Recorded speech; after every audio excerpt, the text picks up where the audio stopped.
हमारे युवा पीढ़ी को बहुत ही प्रेरणा प्रदान करेगी। लेकिन 24 घंटे भी नहीं बीते थे, कल शाम को मुझे एक टीवी चैनल पर एक दूसरा दृश्य देखने को मिला। जी न्यूज चैनल ने कल दिखाया कि सरदार मक्खन सिंह जी, जो अर्जुन पुरस्कार विजेता रहे हैं और केवल अर्जुन अवार्डी नहीं हैं, बल्कि देश के सबसे तेज धावक फ्लाइंग सिख के नाम से जाने जाने वाले मिल्खा सिंह को जिन्होंने हराने का काम किया था, उनकी विधवा कल टीवी पर रोते हुए पंजाबी में कह रही थी, मेरे को रोटी नहीं है, मेरे पास रोटी नहीं है। और वो मेडलों का ढेर लगाकर बैठी थी कि मैं इन्हें नीलाम करना चाहती हूं, कोई खरीदार आए और इनको मुझसे खरीद कर ले जाए। और उसके बाद उन्होंने जो एक वाक्य कहा कि सरदार जी हमेशा कहते थे खिलाड़ी मत बनना, और उन्होंने अपने बच्चों को कहा था कि खेल ने मुझे क्या दे दिया जो तुम्हें मिलेगा। और उन्होंने कहा कि इसलिए उनके बेटे पोते कोई खेल में नहीं गए। अध्यक्ष जी, मेरा सारा उत्साह मर गया, मेरा मन बुझ गया, और उसी समय मैंने तय किया कि मैं आपकी अनुमति से इस विषय को सदन में उठाऊंगी। मैं आपके माध्यम से सरकार से कहना चाहती हूं कि सरकार का खेल मंत्रालय तुरंत उस परिवार से संपर्क साधे और किस तरह से सम्मान से गुजर बसर वो कर सकता है, इसके बारे में प्रबंध करे। लेकिन मैं इस प्रसंग से एक सूत्र पकड़ना चाहती हूं। ये एक अकेले मक्खन सिंह की कहानी नहीं है। हर रोज मीडिया खोज खोज कर, कभी प्रिंट में कभी इलेक्ट्रॉनिक में, ऐसे लोगों की दुर्दशा की कहानियां बताता रहता। चंडीगढ़ में नहीं, वो मैं पूरे देश की बात कर रही हूँ। पीछे एक आर्चरी की एक लड़की जो झारखंड में थी, उसके बारे में आया था। हर रोज आता है। मैं ये कहना चाहती हूँ कि सरकार का खेल मंत्रालय एक नीति बनाए कि जितने हमारे पुरस्कार विजेता हैं उनको श्रेणीबद्ध करे। किस पुरस्कार के प्राप्त किए हुए को कितनी पेंशन देनी है, उनके बाद उनके परिवार को कितनी पेंशन देनी है, उनके घर में कोई रोजगार देना है। इतना बड़ा देश है, इतना बड़ा देश अगर अपने इन राष्ट्र नायकों को संभाल नहीं सकता तो लानत है हम पे। शर्म आनी चाहिए हमें। ये हमारे नायक हैं, ये हमारी युवा पीढ़ी की प्रेरणा है, इनका जीवन हमारे लिए प्रेरणा होना चाहिए। लेकिन अगर इस तरह की घटनाएं और इस तरह की कहानियां उभर करके आएंगी तो केवल मन दुखी नहीं होगा, बल्कि आगे कोई खेल जगत में जाने से भी रुकेगा। इसलिए मैं आपसे कहना चाहती हूँ, आप सरकार को निर्देशित करें, इस परिवार से तो तुरंत संपर्क किया ही जाए, लेकिन एक नीति खेल मंत्रालय के द्वारा बननी चाहिए जिसमें कोई भी हमारा इस तरह का, चाहे वो अर्जुन पुरस्कार सम्मान विजेता हो, चाहे कोई खेल रत्न विजेता हो, अलग अलग पुरस्कार हमारे यहाँ से दिए जाते हैं। हर पुरस्कार को श्रेणीबद्ध करके उनके परिवारों का जिम्मा सरकार संभालने का काम करे। ये दलगत राजनीति का प्रश्न नहीं है। इसलिए मैं चाहूंगी कि पूरा सदन मेरी इस अपील के साथ अपने आप को जोड़कर सरकार से ये अनुरोध करे।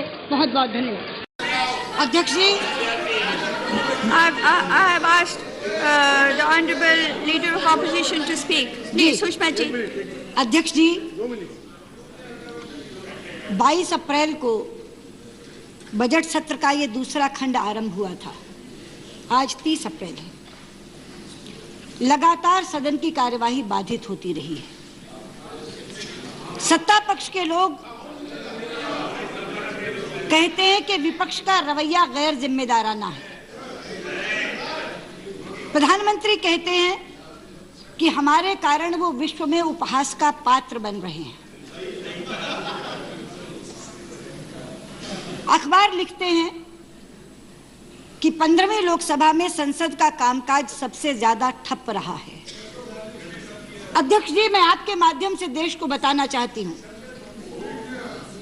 कि संसद का कामकाज सबसे ज्यादा ठप इसलिए नहीं रहा है कि विपक्ष गैर जिम्मेदार है, बल्कि इसलिए रहा है कि 15वीं लोकसभा की सरकार आजादी के बाद इस देश की सबसे भ्रष्ट सरकार है।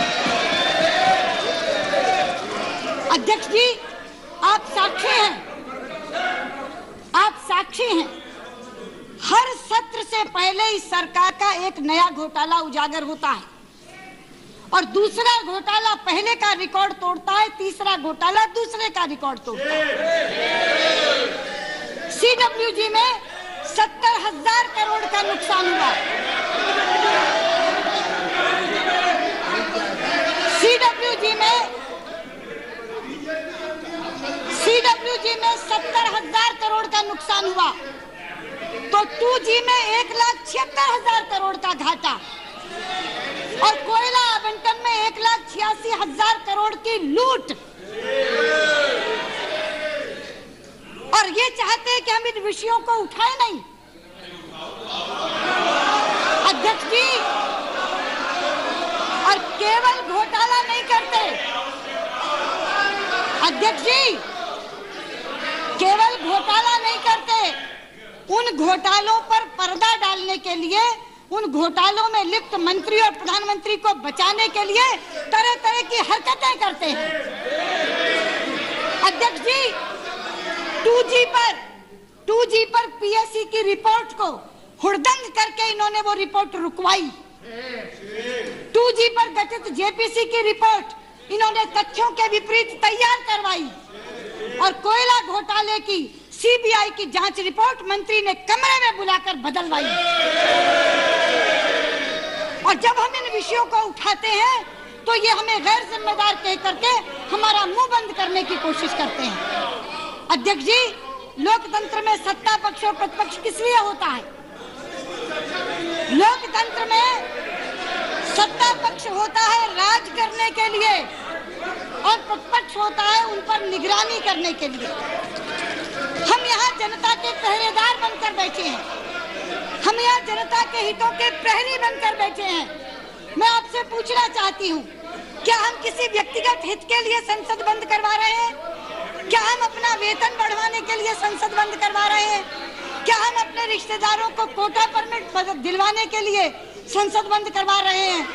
हम राष्ट्र हितों के लिए संसद की कार्यवाही को बाधित कर रहे हैं? नहीं अध्यक्ष जी, मैं आपसे पूछना चाहती हूँ, क्या कोयला सरकार की जागीर है? ये राष्ट्र की अमूल्य संपत्ति है और इस राष्ट्र की अमूल्य संपत्ति को जिस बेदर्दी से इन्होंने लूटने का काम किया है और उसके बाद जब जांच हो रही थी तो स्वयं मंत्री ने अपने कमरे में बुलाकर कोयला मंत्रालय के अधिकारी, प्रधानमंत्री कार्यालय के अधिकारी और उसके बाद जवाब आता है मैं तो व्याकरण की शुद्धि कर रहा था और संसदीय कार्य मंत्री जवाब देते हैं हम ड्राफ्ट रिपोर्ट देख रहे थे, हम कोई फाइनल रिपोर्ट नहीं देख रहे थे। अध्यक्ष जी, अभी सुप्रीम कोर्ट का निर्णय आया है और सुप्रीम कोर्ट ने कहा है कि इस सरकार ने हमारा भरोसा तोड़ा है। सुप्रीम कोर्ट ने कहा है कि इन्होंने बुनियाद हिला दी है। इसके बाद ये सरकार एक मिनट भी अपने पद पर बने रहने का अधिकार नहीं रखती है। अध्यक्ष जी, लेकिन कल चूंकि आपने हमें बुलाया, कल आपने हमें अपने कक्ष में बुलाया, अध्यक्ष जी, कल आपने हमें अपने कक्ष में बुलाया और आपने ये कहा कि वित्तीय संकट पैदा हो जाएगा अगर ये बिल पारित नहीं होगा। इसलिए हमने आपसे कहा कि हम बिल पारित होने देंगे, लेकिन हम नहीं चाहते देश में कोई वित्तीय संकट पैदा हो। इसलिए हमने कहा कि हम बिल पारित होने देंगे, लेकिन हम बाधक नहीं बनेंगे तो भागीदार भी नहीं बन सकते। और इसलिए हमने तय किया था कि हम सदन छोड़कर चले जाएंगे, बहिर्गमन कर जाएंगे ताकि ये लोग अपना विधेयक पारित कर लें।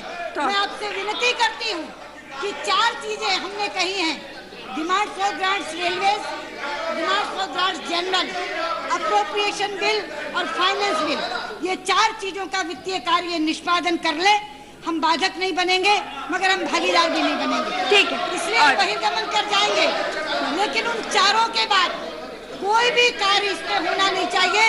और मैं आगे के लिए बता दूं, ठीक है, कि आज तो सुप्रीम कोर्ट की टिप्पणी के बाद किसी तरह का सहयोग इस सरकार को देने का सवाल ही पैदा नहीं है। कमलनाथ जी, इसलिए बताइए मैडम।